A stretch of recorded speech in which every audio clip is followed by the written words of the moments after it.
Over the last 5 days, we've had a roller coaster of temperatures. Highs in the 70s for Wednesday and Thursday, 10 degrees cooler on Friday at 63 degrees. Then we rebounded a little bit yesterday.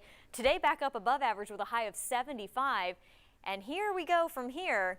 70s tomorrow and then cooling down as we go throughout the week. When you have that roller coaster of temperatures, the mixing of the air masses, the clashing of those air masses, that's when you get the potential to have some stronger storms. It is typical to have some stronger storms this time of year. This is actually the beginning of our fall severe weather season.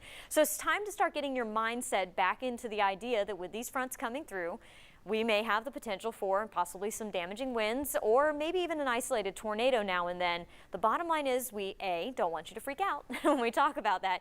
B, listen to the details. C, check back for updates. And D, make sure you have a way to receive those weather alerts and advisories. So let's kind of walk you through the timeline of what we're going to be seeing through the next 24 to 48 hours. We have a strong low pressure system that's going to be making its way up into the Great Lakes, and ahead of it, we have warm and muggy air moving in. That's why our high temperature got up to 75 degrees today. Eventually, though, that cold front that's back off to our west is going to move through, and that's going to be what brings us the potential for some of those stronger storms. We get that cool air running into the warm and muggy air that we have in place right now.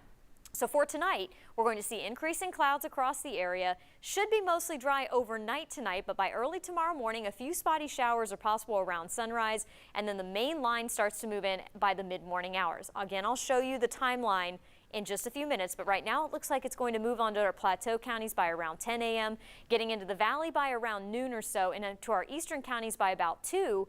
But after 4 p.m., the potential for any of those stronger storms moves out. So the time frame that we're going to be watching for the potential of those stronger storms will be from about 10 a.m. on the plateau through about 4 p.m. as that line exits off to the east. Behind it, the cooler air will start to move in, and we'll have lingering clouds and off and on showers Monday evening. This is an update from what you saw last night and what you saw this morning. The Storm Prediction Center has now shifted the area of slight risk, that's the 2 on the scale of 1 to 5, to the east. So the best chances of seeing the potential for the damaging winds and maybe an isolated tornado will be for areas along and east of I-75.